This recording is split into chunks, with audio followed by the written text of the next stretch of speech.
বিয়েটা ছিল মুকদ্দার নামের এক মহিলার সাথে, যার কিনা দুইটা সন্তান রয়েছে। সেই মহিলার উপর চালানো হয়েছিল ভয়ঙ্কর কালো জাদু, এবং এই কালো জাদু তার দুইটা সন্তানকেও ছাড়েনি। তাছাড়া পৃথিবীর শুরু থেকেই শয়তান সবসময় মহিলাদেরকে সবচেয়ে বড় ধোঁকা দিয়ে আসছে, এবং মহিলারাই শয়তানের ফাঁদে সবচেয়ে সুন্দরভাবে পা দিয়ে থাকে। ইতিহাস ঘেঁটে দেখলে এমন অহরহ ঘটনা খুঁজে পাওয়া যায়, এবং চূড়ান্ত একটা সত্য কথা, সেটা হচ্ছে শয়তান সবসময় মহিলাদেরকে তার একটা অস্ত্র দিয়ে কাবু করে ফেলে, যার নাম হিংসা। তো হ্যালো বন্ধুরা, কেমন আছো তোমরা সবাই? আশা করি সবাই খুবই ভালো আছো। And let me reintroduce myself. আমি Imam, and welcome to my channel Sinehal. এবং সেই সাথে সত্য ঘটনা অবলম্বনে আজকের মুভি ডাবল সিক্স।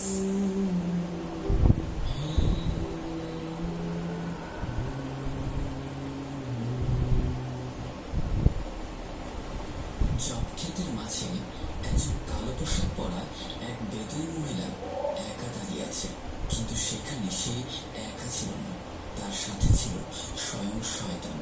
শয়তানের সেই ভয়ঙ্কর কণ্ঠ যেন শেষবারের মতো তার সাথে কথা বলছে। সেই শয়তান তাকে কিছু জিজ্ঞাসা করে। সেই কণ্ঠটি তাকে বলে, কালো জাদু করে অন্য মানুষের ক্ষতি করার জন্য আরেকজনের পেছনে মানুষরাই তো চিন্তাচেতনা করে, তাহলে খারাপ কারণ শয়তান জিনেরা নাকি তোরা ইনসানেরাই? সেই বেদুইন মহিলা সম্পূর্ণ নিশ্চুপ, তার কাছে এর কোনো জবাব নেই। কিন্তু সেদিন আকাশে ভেসে এলো এক চিৎকারের শব্দ। এই ঘটনার কিছুদিন আগে একটা ঘটনা। এক ঝড়ো বৃষ্টির রাতে কালো পোশাক পরা সেই একই মহিলা এসেছিল এক কালো জাদু করা পেশাদার তান্ত্রিকের কাছে। সে এসেছিল কাউকে কালো জাদু করতে।